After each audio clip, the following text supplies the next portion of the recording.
Baik teman-teman, selamat datang kembali. Pada kesempatan kali ini saya akan membahas analisa saham harian untuk periode tanggal hari ini tanggal 30 Mei 2022 sampai dengan besok tanggal 31 Mei 2022. Jadi seperti biasanya saya akan bahas totalnya dan 16 saham. Untuk bagian pertama saya sudah bahas 8 saham ya. Bagian kedua ini saya akan bahas 8 saham berikutnya. Jadi pada saat saya bahas ini masih sesi 1 break ya. Jamnya sekarang jam 12:42 waktu Indonesia bagian Barat. Jadi tujuannya saya bahas pada saat sesi 1 break adalah setelah saya bahas, saya akan upload videonya di YouTube ya. Kemudian Anda ada kesempatan untuk nonton ya. Jadi kalau mau buy, Anda bisa buy sebelum marketnya close atau tutup ya. Jadi seperti itu. Kemudian yang sudah punya, jangan lupa pasang trailing stopnya atau stop lossnya sesuai dengan garis-garis yang sudah saya berikan di video ya. Kurang lebih seperti itu ya. Jadi saya bahas langsung dengan yang pertama adalah untuk saham SMDR ya. Jadi sebenarnya kalau kita bicara mengenai target price-nya SMDR ya, ini sudah saya gambarkan sebelumnya menggunakan Fibonacci extension ya. Dan ini Fibonacci extension 161,8% sudah tercapai ya. Jadi yang ingin tahu mengenai Fibonacci retracement dan Fibonacci extension bisa nonton, ada 3 video di video deskripsi di bawah ini ya. Edukasinya untuk cara penggunaan Fibonacci retracement dan Fibonacci extension ya. Jadi target price berikutnya masih memungkinkan ke 4.000 dan 4.500. Nah, kenaikannya di sini uptrendnya masih cukup bagus ya. MA20-nya masih mengarah ke atas. Kemudian harganya masih jauh di atas MA20-nya ya. Kalau mau buy sekarang boleh saja, tapi buy-nya bertahap aja. Setiap kelipatan Rp50 atau Rp100 kita boleh tambah lagi atau average up. Buy on weakness sebelumnya saya sebutkan di 2360. Tapi kalau nggak dikasih seperti biasanya ya, saya sudah sebutkan ya. Ini saya naikkan buy on weakness-nya di 3020 ya. Artinya kalau dia koreksi di bawahnya 3020, kalau berhasil rebound ya seperti ini, walaupun dia nggak nyentuh, tapi kalau dia sudah berhasil rebound, besoknya lagi higher high, di sanalah kesempatan kita untuk mulai buy. Buy-nya bertahap aja ya. Setiap kelipatan Rp50 atau Rp100 kita tambah lagi atau average up. Jadi target price-nya masih memungkinkan ke 4.000 dan 4.500. Apakah ada aksi korporasi? Saya nggak tahu ya. Saya nggak cek beritanya. Jadi alasannya kenapa sahamnya masih naik, Mas Sunar ya? Saya nggak tahu. Saya di sini hanya fokus ke pergerakan harganya. Uptrend-nya masih bagus ya. Itu jawaban saya biasanya seperti itu. Ya kalau uptrend-nya masih bagus, dia masih bisa naik lagi ya. Kalau kita perhatikan di sini ya, konsolidasi dia koreksi. Kalau dia uptrend-nya masih bagus, dia berhasil breakout lagi, dia akan membentuk resisten yang lebih tinggi lagi di harganya di atasnya ya, seperti itu ya. Jadi target price berikutnya masih memungkinkan di Fibonacci extension 261,8% di 4.500. Kurang lebih seperti itu untuk SMDR. Oke, berikutnya untuk Friend. Friend Pak Sunar dia rebound. Nah, ini kira-kira sudah mulai buy atau belum? Kalau yang sudah sering ikutin saya harusnya sudah tahu ya. Ini tunggu kalau dia sudah berhasil naik ke atas 83 baru kita mulai buy ya. Buy-nya bertahap aja, naik ke atas 85 tambah lagi, naik ke atas 88 tambah lagi ya. Jadi jangan sampai kita itu terlalu agresif ya, seperti itu ya. Belinya bertahap aja. Jadi jangan terlalu takut, kalau naik kita tambah lagi atau average up, kalau turun jangan di average down ya. Kalaupun Anda mau buy sekarang, stop loss-nya memang agak jauh ya, di 77 lah ya. Atau di maksimum di swing low di sini 75 ya. Kalau misalnya mau spekulasi buy sekarang. Tapi saran saya sih tunggu sekalian kalau dia naik ke atas 83 ya. Kita bahasan buy. Naik ke atas 85 kita tambah lagi atau average up. Breakout ke atas 88, target price berikutnya di 92, 97, dan 104. Jadi trading itu mudah kalau sudah ada acuannya, garis-garisnya, di mana kita pasang trailing stopnya atau stop lossnya. Kemudian kalau dia berhasil breakout naik ke atas, di mana kita bisa tambah lagi atau average up ya. Kurang lebih seperti itu untuk Friend, mudah-mudahan lancar. Berikutnya untuk PNBN ya. Jadi kalau kita perhatikan di sini PNBN sudah pernah saya sebutkan sebelumnya ya. Bahkan di analisa saham mingguan sudah saya bahas. Uptrendnya masih bagus, area buy weakness juga sudah saya sebutkan ya, 1030 ya. Jadi dia kalau berhasil naik ke atas 1110, silakan buy up atau tambah lagi. Target price-nya masih memungkinkan ke 1200. Itu untuk PNBN ya. Memang secara laporan keuangan yang terakhir, seingat saya sih masih kurang bagus dibandingkan dengan BNGA. Tapi dia kalau kita bicara mengenai pergerakan harganya itu nggak selalu searah dengan fundamental ya. Kadang-kadang fundamentalnya biasa-biasa aja, dia bisa naik lebih tinggi daripada yang lainnya bisa aja. Makanya saya di sini fokusnya ke pergerakan harganya saja. Kalau mau buy sekarang memang tanggung ya, di tengah-tengahnya antara support dan resistennya. Jadi tunggu buy weakness di 1030 atau 950 ya. Artinya buy weakness itu kalau dia koreksi seperti ini ya, sudah berhasil naik, kemudian koreksi. Kalau dia sudah berhasil rebound lagi atau mantul, di sanalah kesempatan kita untuk buy. Baiknya bertahap aja, setiap kelipatan Rp50 atau Rp100 kita tambah lagi atau average up ya. Sejauh ini uptrendnya masih bagus, MA20-nya masih mengarah ke atas, harganya masih di atasnya MA20 ya. Jadi di sini kalau mau buy high sell higher, tunggu sekalian kalau dia breakout ke atas 1.200 kita buy ya. Target price berikutnya di mana? Saya gambarkan setiap kelipatan Rp100 aja ya, 1.300 dan 1.400. Itu targetnya untuk PNBN. Ya kurang lebih seperti itu ya. Jadi nggak banyak yang dibahas. Kalau bicara mengenai apakah masih bisa naik lagi, sebelumnya di sini ya dia sudah naik tinggi, koreksi 1 hari dia masih bisa breakout lagi ke atas ya. Nah, jadi fluktuasinya memang tinggi, jangan lupa pasang trailing stop atau stop loss. Mau buy sekarang sebenarnya sih boleh saja, tapi ya tanggung lah istilahnya di tengah-tengahnya support resistennya.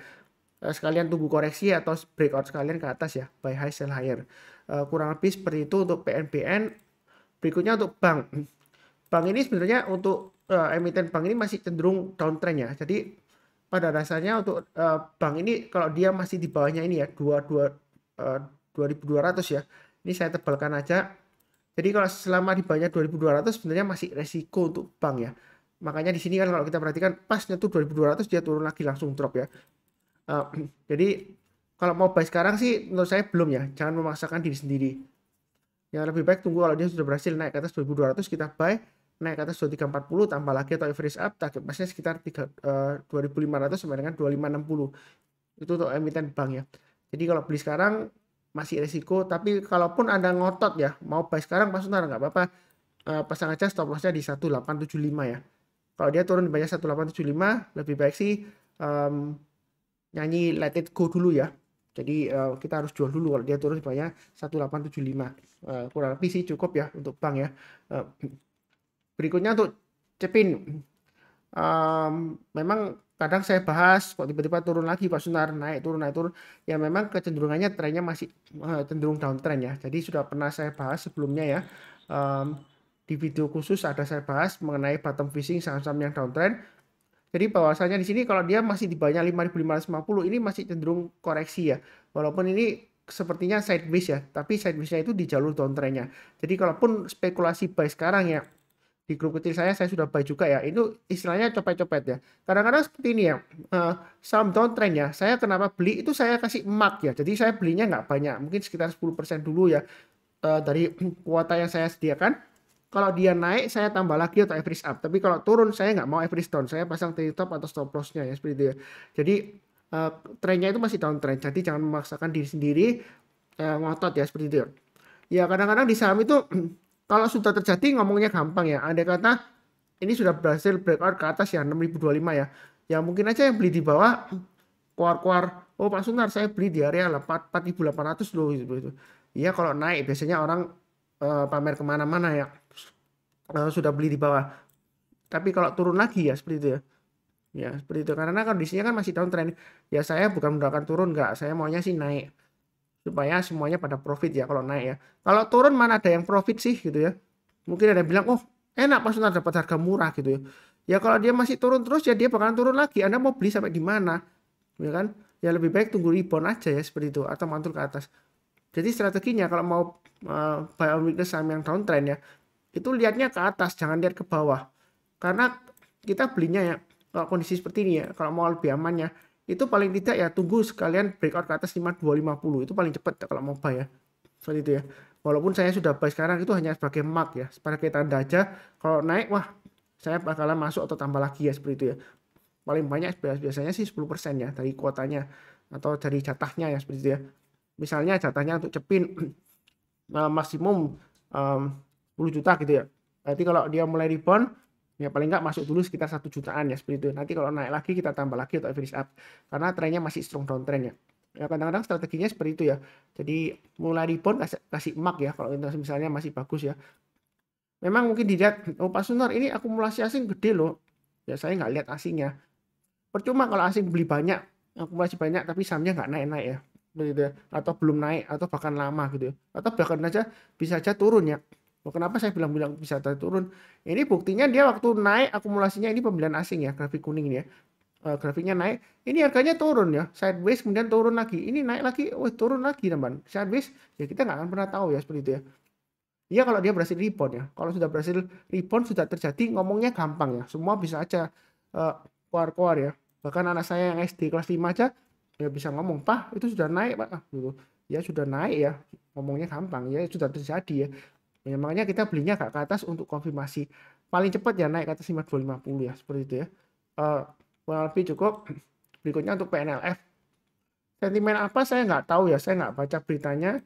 Mungkin saja ikut grupnya PNBN ikutan naik, dia ikutan naik ya, saya nggak tahu ya seperti itu ya. Tapi di sini memang PNLF jarang saya bahas ya seperti itu ya. Dulu sih pernah saya bahas ya waktu investasi saham yang kecil-kecilan.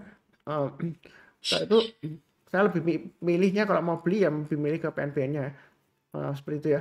Jadi PNLF ini memang katanya masih bagus. Kira-kira ini masih bisa naik lagi sampai kapan? Ya secara mudahnya kita bisa menggunakan Fibonacci extension ya.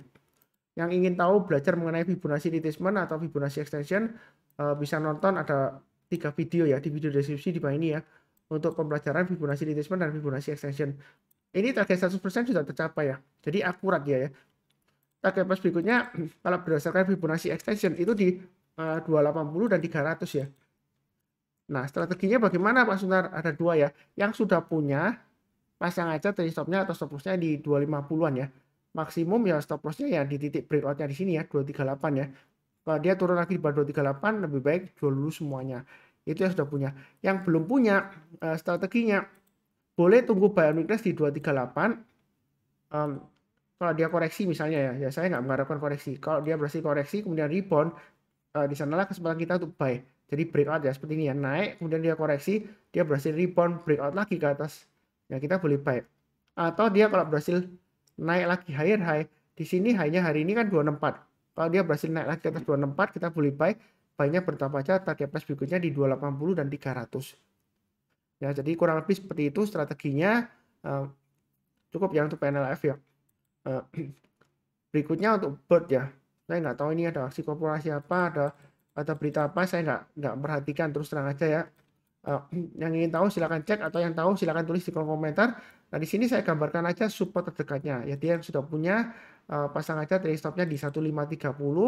Maksimum kalau dia turun lagi di bawahnya 1435 jual dulu semuanya. Itu saran saya. Kemudian yang mau buy on weakness, Pak Sunar kalau mau trading buy di bird ini gimana? Ya tunggu aja kalau dia pullback di 1530 atau 1435. Kalau dia berhasil rebound ya, kalau dia koreksi kemudian rebound, disanalah kita untuk kesempatan kita untuk buy ya seperti itu ya. Jadi ada dua area di sini ya. Tapi kalau sudah turun lagi di bawah 1435, jangan buy on weakness ya. Kenapa? Karena kalau dia gagal bertahan di atasnya 1435, dia kecenderungan turunnya bisa dalam ya. Bahkan bisa lower low ya. Ini sebelumnya dia berusaha naik, dia gagal, dia lower low di sini ya. Jadi jangan istilahnya itu jangan memaksakan diri ya, don't push your luck ya. Ini naiknya sudah tinggi Pak Sunar. Apakah ada koreksi ke depannya? Ya mungkin aja koreksi. Jadi kalau misalnya buy on weakness nggak dikasih, kita buy high sell higher itu yang berani ya. Kalau nggak berani ya saran saya sih tunggu buy on weakness atau pilih saham lainnya ya daripada memaksakan diri nanti nyangkut nggak bisa pasang trailing stop atau nggak tahu cara pasang trailing stop atau stop loss nanti bisa nyangkut ya seperti itu ya. Dan dia kalau nyangkut dia lumayan lama ya, bisa berbulan-bulan ya seperti itu ya. Saya nggak tahu aksi korporasi apa. Kalau dia naik ke atas 1615 mau buy high sell higher silakan ya. Target berikutnya di 1700. Jadi perlu diingatkan ya sekali lagi ya. Kalau misalnya saya sebutkan naik ke atas 1615 boleh buy. Tapi kalau misalnya dalam perjalanannya gagal, ya jangan nyalakan Pak Sunar kalau itu istilahnya nyangkut di atas ya seperti itu ya. Karena terus terang aja saya nggak bisa mengatur harga saham di pasar saham ya seperti itu ya. Bukan berarti saya analisanya ngawur, enggak ya. Karena prinsip saya ya, saya selalu berpegang teguh pada analisa teknikal ya. Kalau dia sudah mulai rebound, uptrendnya bagus ya, ya dia masih bisa naik lagi ya. Kalau seperti ini ya, walaupun masih dua candle, masih ada kemungkinan naik lagi nggak? Ada ya seperti itu. Tapi jangan lupa juga ada kemungkinan koreksi ya, karena sebelumnya di sini dia 2-3 hari naik tinggi, kemudian koreksi lagi dalam ya. Ini naik tinggi 1-2-3 hari lah ya, bisa higher lagi, tapi nggak lama lagi dia cenderung sideways, kemudian bakalan turun lagi lebih dalam lagi ya. Jadi belinya bertahap aja, jangan terlalu agresif. Kenapa Pak Suntar jangan agresif? Karena volumenya seringkali hilang ya. Kita perhatikan di sini, ini volumenya naik tinggi ya ketika dia rebound ya. Besoknya turun setengahnya, besoknya lagi 2 hari kemudian hilang ya, volumenya kecil banget ya, seperti itu ya. Jadi jangan terlalu agresif, tapi kalau mau trading buy high sell higher silakan ya untuk saham bird ini ya. Seperti itu ya. Katanya sih ya, anekdotnya ya, kalau beli saham bird itu pasangnya buy-nya di atas. Jadi istilahnya pasang jebakan di atas. Ketika burungnya terbang, kita mulai buy ya, seperti itu ya. Tapi kalau burungnya sudah istirahat di bawah ya, ya kita jangan buy lagi atau jangan average down ya, seperti itu ya. Kurang lebih seperti itu untuk bird. Mudah-mudahan aja sukses seperti biasanya.